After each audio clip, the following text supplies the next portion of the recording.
My lonely drum, girl, don't you wanna come over? I'm halfway through a Chardonnay and I don't plan on staying sober.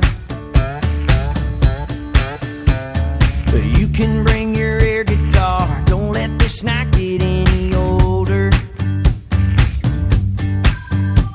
I'm beating on my lonely drum, girl, don't you wanna come over?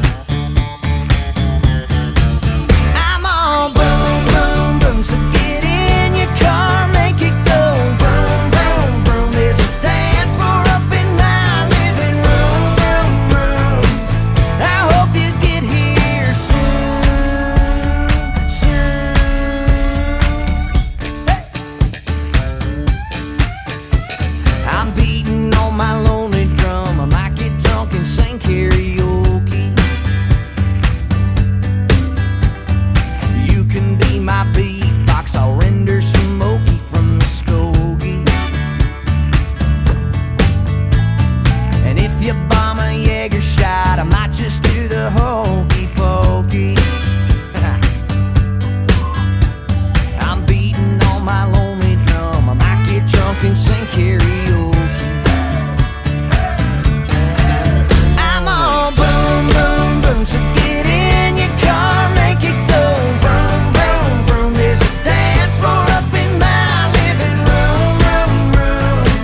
I hope you get here soon, soon.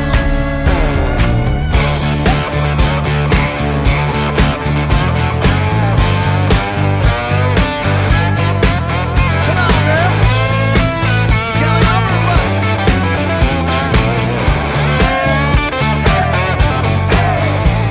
I'm beating on my lonely drum. Could your feet out going slower? You ought to hit the Texaco and get you some nitro for that motor. If you were here right now, we'd be Johnny and June getting closer.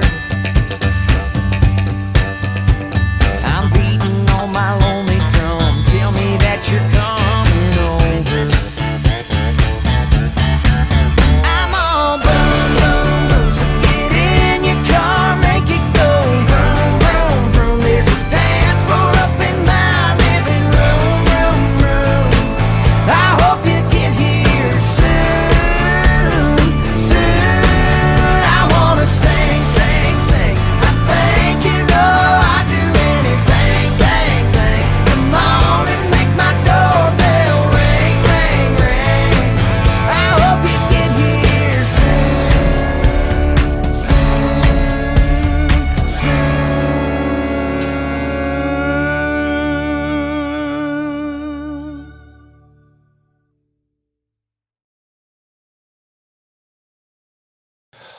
Well, that was Lonely Drum by Aaron Goodvin, who's actually on the line now from Nashville. How you doing, Aaron? So good. How are you? I'm really, really good. Nice to have your company, and thanks very much for spending a bit of time with us here and in the UK. No problem at all. Like you say, Lonely Drum, we were just talking a little bit off air there then. It was such a phenomenal success on the line dance circuits, if nothing else. In the UK, I mean, I've covered it so many times, and colleagues of mine have covered it so many times. I love that so much. Yeah, we were just talking before we went live here, and the song. I mean, obviously, I think one of the one of the greatest I guess ways that you can measure success is that when other people cover your song, that is usually one of the indicators that you've had this huge hit song. And you told me that before, that it blows my mind that other people are covering my song, let alone, just like that is one of the most craziest things that you could ever dream of. And I think so. so when you told me that this goes to line dancing, I was like, oh, people are going to know who I am. I thought about changing my shirt. Maybe I need to look a little more like a big time artist here, but no, it's pretty amazing. And thank you for covering. I mean, obviously it's the line dance. The line dance is very, very popular. It was my go-to song when I had an encore. I'll be honest with you. It was like, yes, that is so great, dude. I knew it would fill the floor, so it was it was cool. That is so cool. I love that so much. That's amazing. So tell us a bit about that then. I mean, how did that come about, Lonely Drum? What was the inspiration behind it? Yeah, well, so I feel like I've told this story a million times, which is so cool. I wrote this song with Skip Black and Cat Gravitt, and we were writing. This is in 2014. We wrote this song, and we had written a song before we wrote Lonely Drum. So that day we wrote this song called "Trying to Forget You," which was like I like to call it like an 80s rock ballad, slit your wrist, rip your hair out type thing. And I probably shouldn't say that. Maybe I should. I don't know. But it was, so we wrote the song and it was called Trying to Forget You. And it was like, just really rip your heart out kind of thing. And Kat, who's one of my favorite people on the planet, super excitable, just all energy. Like she just exudes energy. And we're sitting around. She goes, I just love this song because it beats on that Lonely Drum. And I was like, what did you say? Because I had never heard anybody say something like that. I was like, what does that even mean? Right. I was like, I want to write that. What is that? What is that? And so I immediately, as soon as she said it, I immediately grabbed my guitar because we were listening to the work tape of this other song.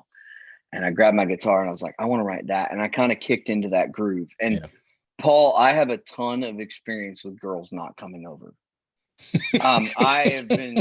I'm very lucky to be married. I have had a ton of experience with that.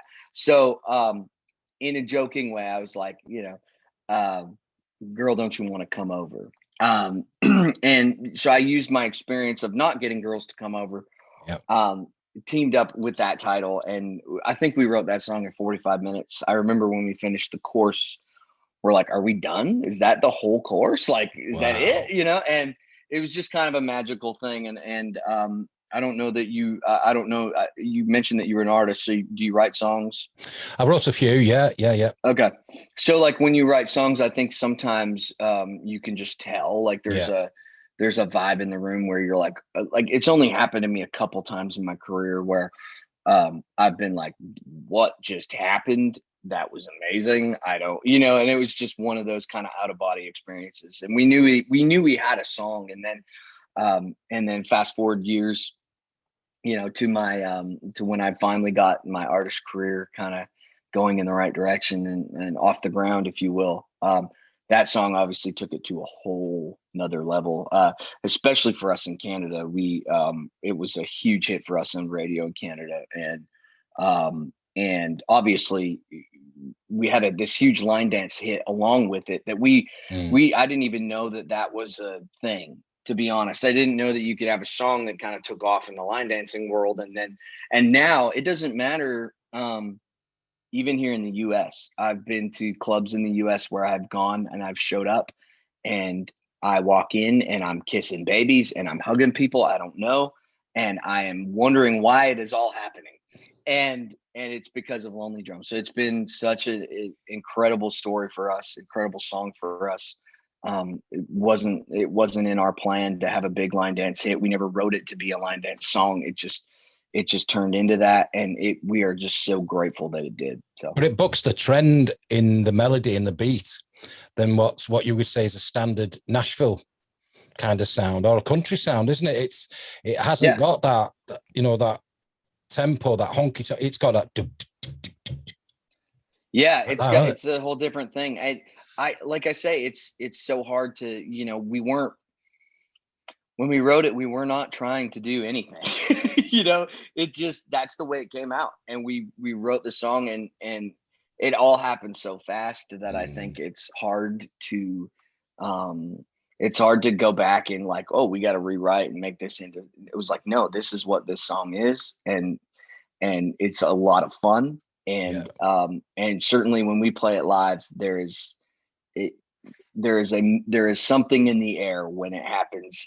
There's a magical thing that happens, and it's but you can't it's buy hard that. To put into words. It'd be great if you could bottle that up. You'd be a Totally, multi-billionaire, wouldn't you? But I mean, it's like we all know it as artists. You know, if we wrote a song, or even if we're covering a song, but we might do it in a special way where it's just you and the acoustic and the audience, and you might do something.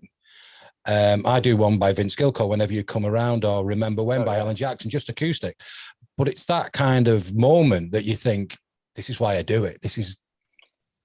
Yeah, absolutely. And we get it. I mean, we are so like, it's so funny how my career is kind of set up now, but Lonely Drum was a big hit for us in Canada. It is now my current single in the US that we've just gone to radio with here in this past couple months. It's doing extremely well. We kind of figured it would, you know, we figured because we'd had the experience in Canada, but like when I go home to Canada and I play that song, it is literally one of the most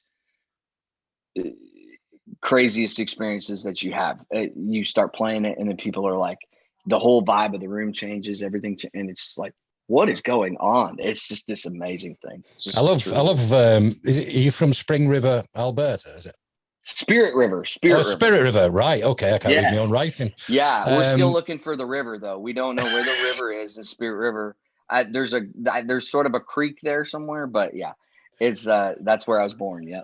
I used to work with an American who lived in Michigan, and he worked over here for quite a bit. He was in the army and settled down here. Okay. And he used to say he was from Three Rivers, and we were saying, "Oh, you're making that up." And we even got T-shirts one day saying, "Where the hell is Three Rivers?" You know. But in fact, I should write a song. But yeah, I mean, again, on Zoom, I mean, we're recording this, and again, I'll send it over to you, so, you know, if you want to put it on social media. But just if people listen on radio, I've actually got a Canadian hat on in honor of our guest. And the reason for that is I obviously went to Canada a couple of years ago and fell in love with the place. I absolutely love everything about Canada, you know, and was fortunate to do the Rockies, Jasper. Oh, but perfect. But Banff is my go-to place. I was about to ask you where in Canada you went. One of the most beautiful places on this earth by far, and I'm lucky to be from Alberta. Yeah.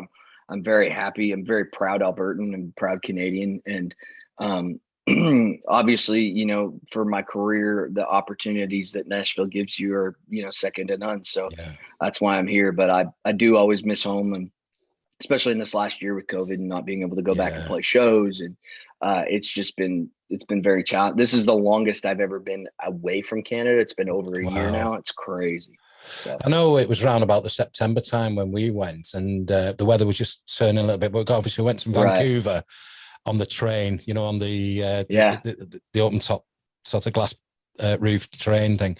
Yeah. And went to Jasper, got a car, moved our way down. Lake Louise, as you've got to do, Lake Louise. Unbelievable. Just a quick story. We went up this mountain opposite Lake Louise on a cable car, got off, and it was all electric fence around it and a bit of a museum thing. And they said, well, obviously because of the bears and the wolves, and we put electric fence. But they've eaten everything. They've moved away down. Do you want to go on a tour? I went, yeah, great. So they opened the gate, walked out, myself, my wife, and this other guy. And he's got big claw marks on the tree bark. There's skulls of cattle being gnawed at. And I'm going, what? He said, it's all right. They've eaten everything up here. And blah, blah. And then he said, I'll be honest with you, Paul. He said, some of this is staged.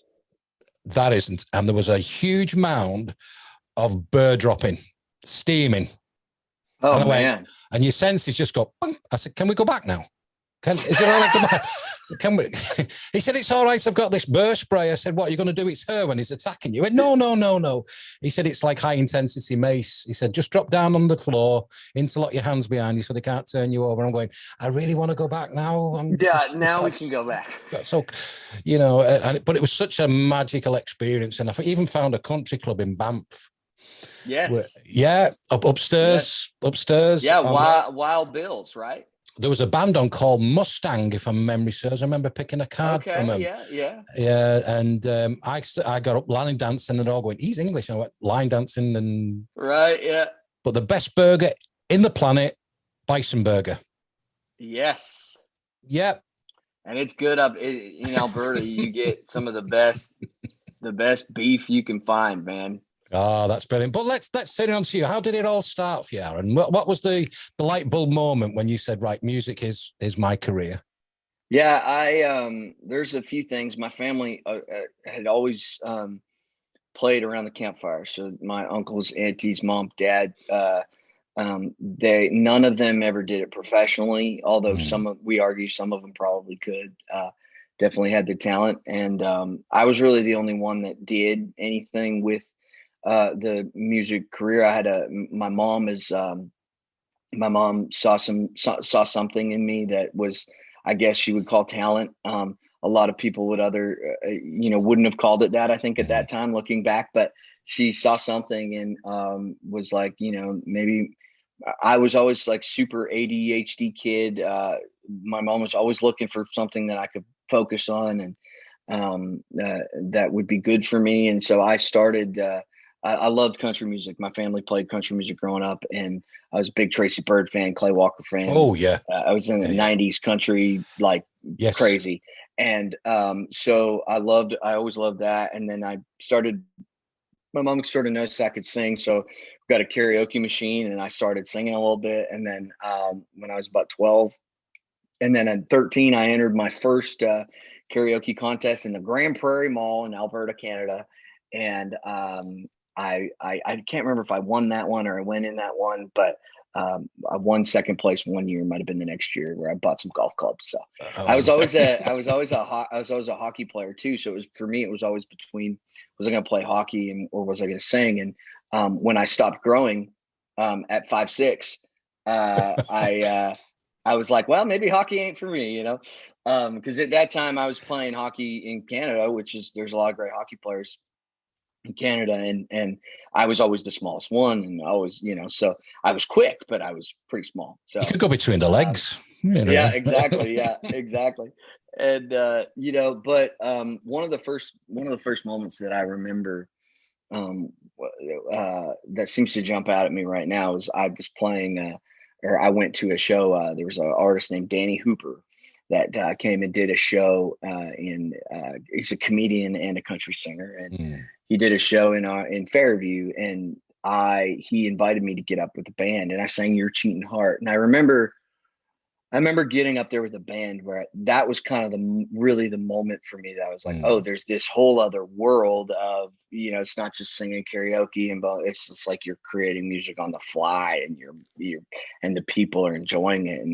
And I was always I've always been a fan of being like the center of attention. And so you combine that with all those things. And then everything else sort of stemmed from that. I didn't realize, I found out that I had a knack to write songs when I was about 17 or 18. I had a guy from Nashville heard a bunch of my songs and was like, you really have something here. And you have this, but you need to learn how to use it, Yeah.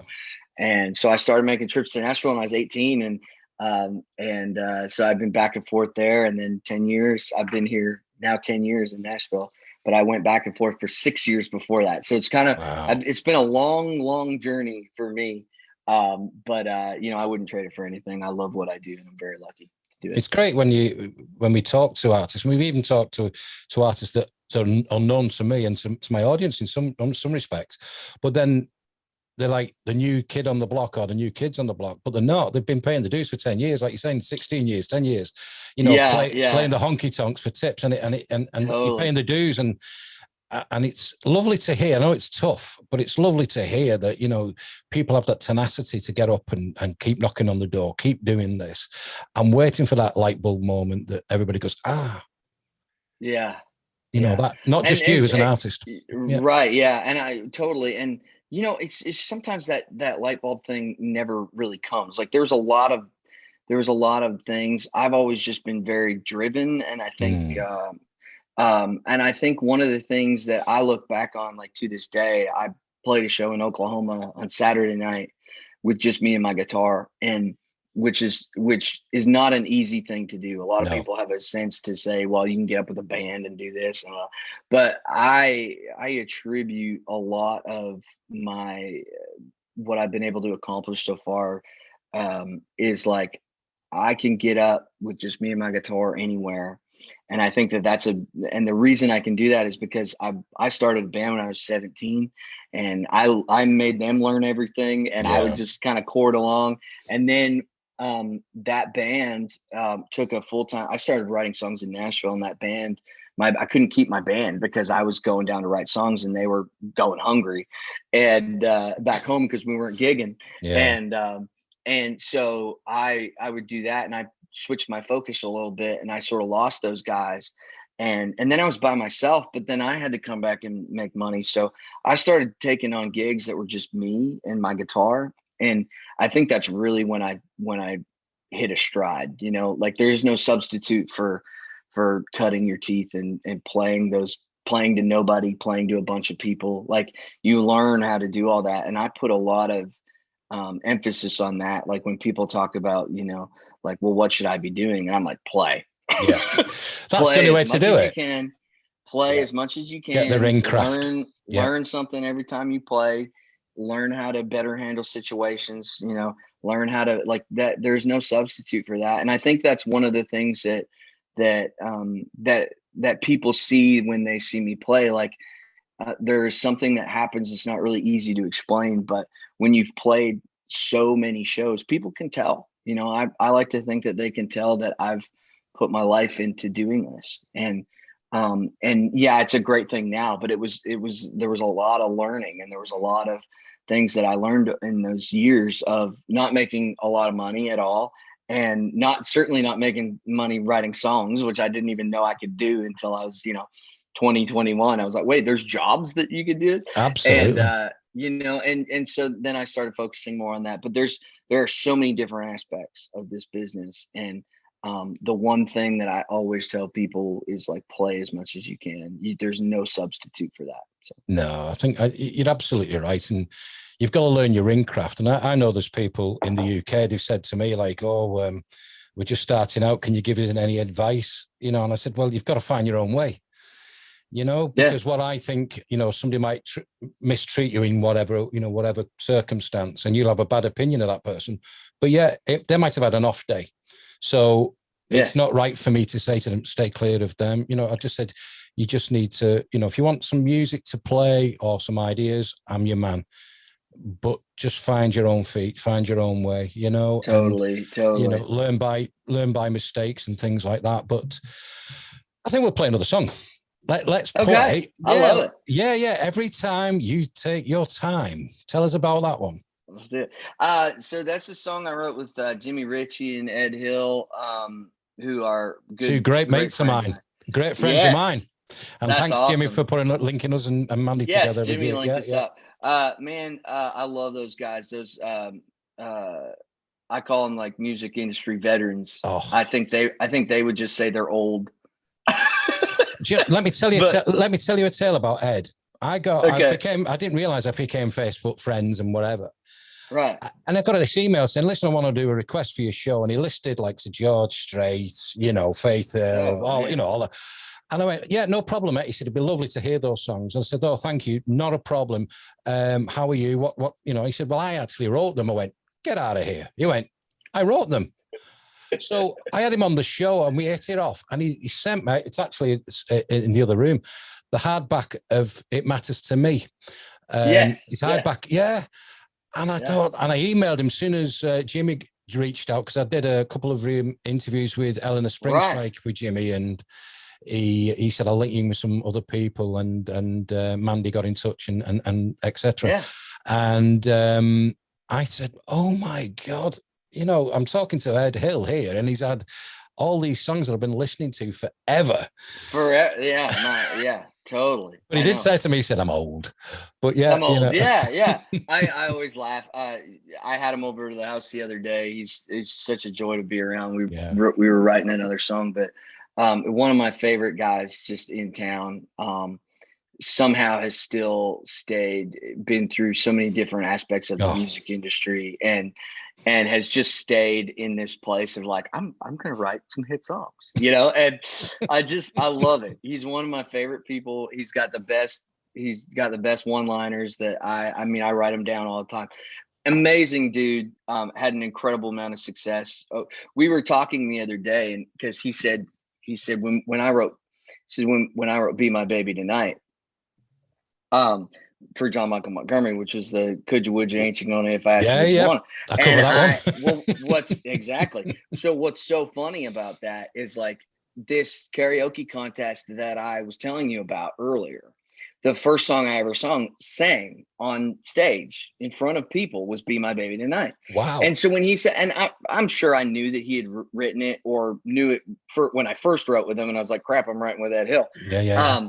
Who's now just a friend, and we write a bunch of songs all the time. But it's funny how I was like, dude, I forgot that you wrote that.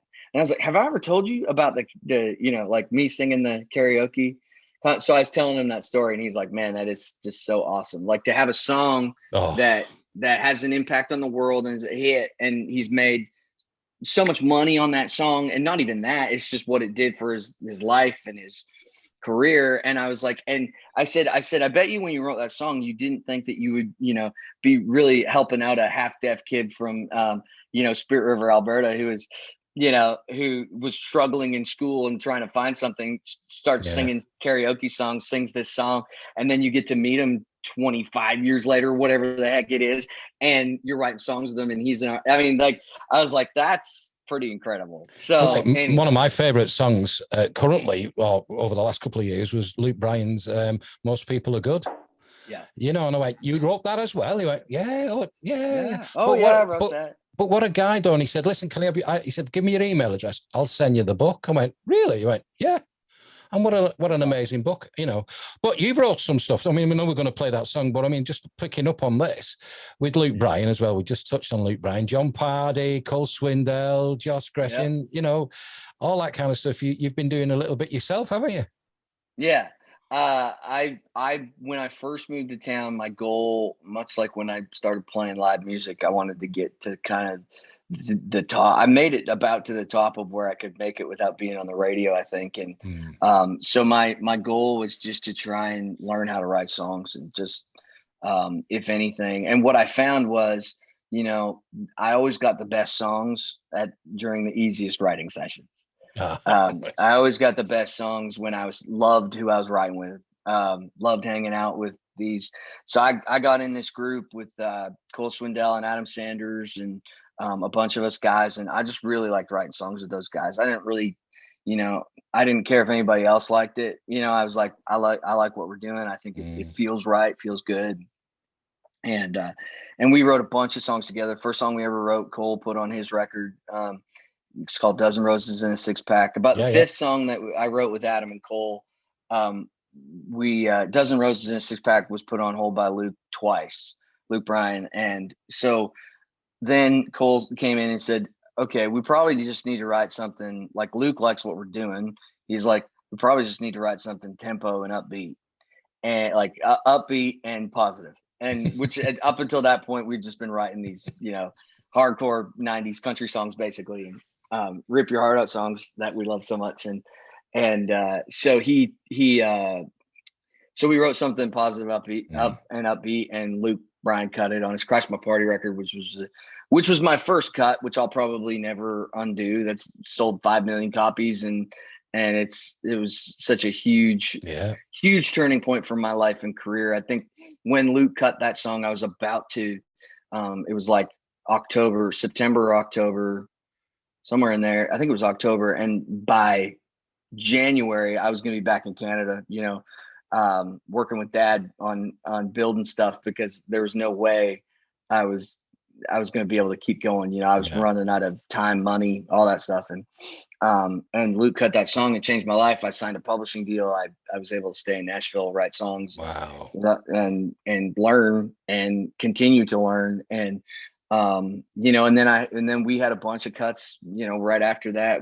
I think I got 5 or 6 cuts in my first year. And then once that sort of, once I was sort of established, then I was right back to like wanting to be the artist, and wanting to put my records out and my songs out. And it's been pretty awesome since then. So no, but Cole was on recently at the CRS, because I'm a member of the CRS. Okay. And I joined in online, and he did a couple of good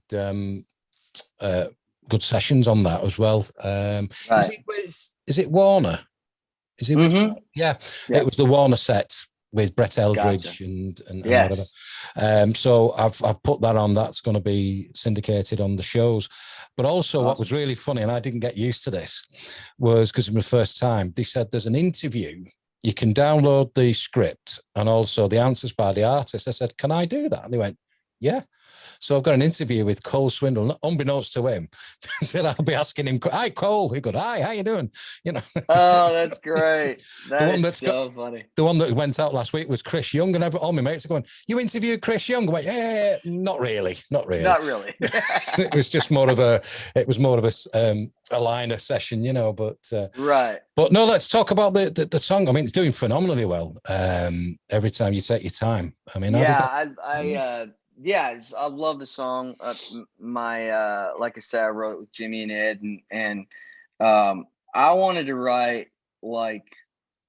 to go in and write like another Just Got Started Loving You, James Otto thing. I'm a big fan of songs with groove, songs that, you can play them 10 years from now and they still sound great and, feel great. And so that was kind of the goal. I came in with the title Slow Motion, which is actually shows up in the chorus. But I started kind of like singing this thing and this kind of throwback verse type thing, I thank the good Lord I'm so blessed, and I sang every time you take your time, and I sang it like in the verse, like not where it's at right now, but before in the verse. And Ed was the one who like, whoa, stop. What'd you say? He goes, he's like, every time you take your time, he's like, that's the title. That's the whole hook. And I was like, well, you have many more hits than I do. So that sounds fantastic. And it kind of it wrote itself from there. And, it's literally that song didn't make the first record. It's been around for a while. And I regretted not putting it on the first record. But it worked out. We put it on the next record and it's become a single for us up in Canada. We just went top 20 with it. I have separate singles in Canada and the US, so it's a little confusing. But all right. In Canada, we got Every Time You Take Your Time. In the US, we have Lonely Drum out. So yeah, they work on different timetables. But honestly, every time it's been amazing because it just went top 20 and we put it out in August, which is almost unheard of in Canada to have a single on the radio for that long. It's really, usually it's, you're 18 weeks or something and then you're done. And here in the States, you could be 50 weeks and that's normal. So it's just a whole different world in the different countries. But yeah, we're super happy with where it's at now. We hope it continues to keep going. So everybody's snowed in Canada, so they just got the radio on. So there you go. Exactly. What else are you going to do? We'll listen to music. Captive audience. Absolutely. But no, it's phenomenal. Let's play that then. This is Every Time You Take Your Time, and we'll come right back and we'll talk a little bit about things happening now and the future with Aaron Goodvin.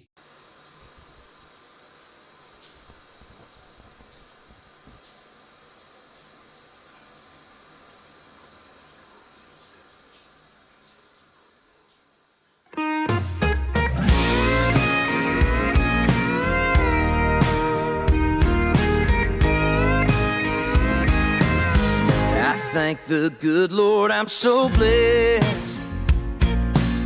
When I'm watching you slip on that dress, my heart starts beating through my chest. I can't can't explain what it does to me when you get that sweet look in your eyes. The world stops turning on a dime. You mess up this old heart of mine every time you take your time. It's like you're moving in slow motion, babe. Everything you do is just blowing me away. The way your body sways on with your long blonde hair, that smile lights up, there it is right there. I'm in love and I can't help myself. My mind's already down the road. On later on when we get home, you make me wanna make your night every time you take your time. Oh,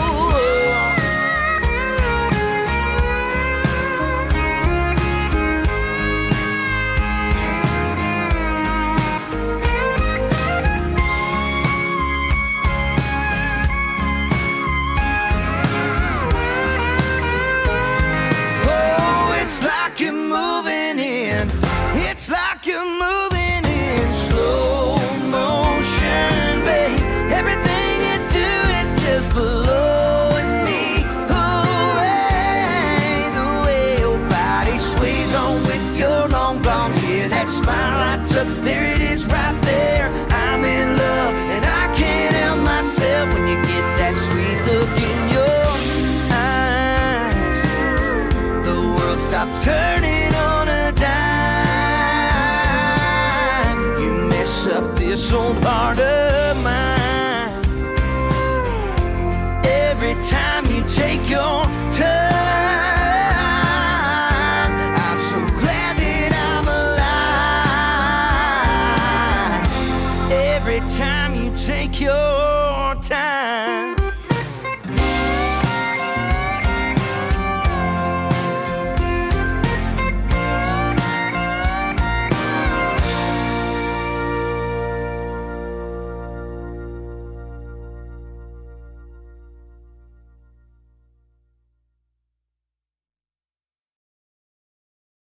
Well, that was an awesome song there, ladies and gentlemen. And as I said, we've got Aaron all the way just outside of Nashville with us. Canadian native, but he's made his home in Nashville, but always will be a Canadian. Yeah. Yes. Yeah. And I absolutely know firsthand the reason why. You know, I've got Beautiful country. Oh, I had a good school friend actually. When you're talking about ice hockey, a good school friend, and his father was quite high up with a big firm, a glass firm called Pilkington Glass, and it originated where I live near Liverpool at St. Helens. And he was stationed over here for about 2 or 3 years. So he came into our class. I always remember his name, Don Reed, his name was. But him and his brother were very good at ice hockey. We went to this rented mansion, I think it was. Right, yeah. And he's shown us all the trophies and stuff like that, but I'm no good on the ice. I'm 6'2", 17 and a half stone. And no. I love it. I still try and play. I get out there every now and again and play a little bit, but you know, there's no shortage of there's all these Nashville kind of B and C league adult leagues and stuff and A leagues, and they're always looking for Canadians. Yeah. Yeah, they can find a Canadian that plays hockey. Like, you know, chances are there's a 90% chance he has played or does play hockey, and if you can get him on your team, you got a chance of winning. So I've had a couple of situations where, you know, even when I signed my pub deal, my first pub deal at Warner Chapel, one of the guys there was a captain of a B league hockey team, and literally our first conversation was, he's like, "You're from Canada?" I said, "Yeah." He's like, "You play hockey?" I said, "Yeah." I mean, I said, "Yeah, I grew up playing hockey, and that was my other profession actually that I wanted to do." And he goes, "Really? What are you doing on Tuesday?" Ringer. We've got a ringer. I guess I guess I'm lacing them up. So yeah. Like it. I think is it Nashville Nashville Cats, is it? Nashville Predators. That's it. Sorry, I knew there was a cat involved somewhere. Yes, but the National Predators. I always see Vince Gill with the shirt on and that, you know, and yes, he's Trisha a big Yearwood. fan, yes. Trisha Yearwood has the Yes. sort of thing going on. But no, it's absolutely great and talking. But you get any streamline sort of concerts on stream at the moment planned or? I do a ton of them. I have what's called in my fan club, which is fanthejam.com/Aaron Goodvin. Over the pandemic, this is something that I've really dove into, and I really got to know some of like my real hardcore fans who I love, best fans in the world. And I'm sure all artists say that, but I truly mean it. They're just awesome. And they're all members of Fan the Jam, and in Fan the Jam we do a couple of weekly like live streams. They get a lot of live music from me, and so I've really started to enjoy. You know, I used to have a vocal booth, and now it's a live streaming session room. So I love doing it. And so, you know, if you join Fan the Jam, there's a ton of live streams. But obviously, if you hop on the socials, we're doing a lot of radio station. You know, we've got a single rocking in Canada, so we're doing a lot of live streams for radio. And so if you're on the socials and you find Aaron Goodvin, then you'll be able to check out some of those. So. I remember years ago, I got an email from somebody in Canada, but they were in the European Country Music Association. It was stream radio it was just coming into its you know, just really starting out, you should say. Wait. Hold on. I think he was just trying to. So sorry. Who let the dogs out? Yeah, man. One little noise can ruin a whole interview. Oh, it's all right. Yeah. It's okay. We've got an edit button. But or should we leave it in? Make it real? I don't know. Maybe. Who knows? Yeah. But I got this email from a lovely lady called Rose. She said, I'm a Canadian country radio DJ. And I said, oh, cool.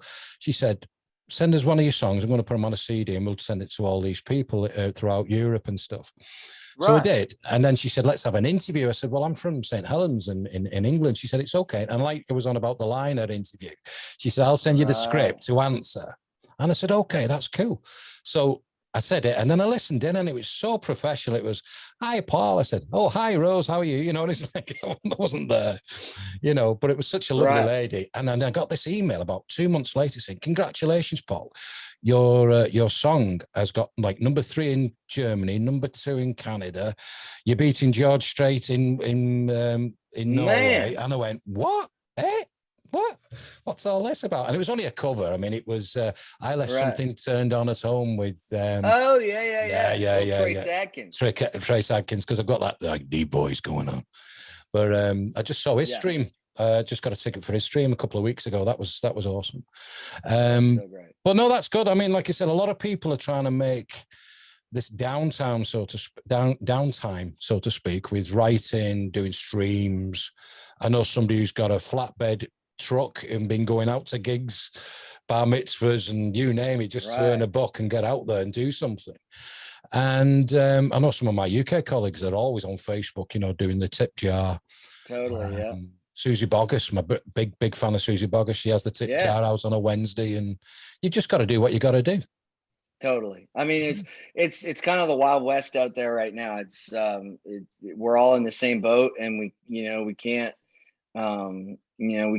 do shows the way we used to do them. No. I mentioned I haven't been back to Canada in over a year, which is crazy. Canada's a little more locked down than we are here in the U.S. I've been lucky to, in the U.S., I've been lucky to take my guitar out and play a few shows here and there. I'm playing the Gaylord Opryland tomorrow night at Jack Daniels. Oh, wow. So that'll be a lot of fun. And so they're finding ways to put shows on, and most of them are not full band. They're just kind of acoustic. We don't really have any full band stuff until June, but there's a lot of states that are almost wide open here now in the States. So that's very positive for me and the guys to get, the band back out on the road. But it's, it's been okay, like we're just finding ways to play. I know for me, I'm kind of like, I just love to play. So as long as I've got an audience and if I have to be behind a camera on a, on a laptop or whatever, then I'm good. Like I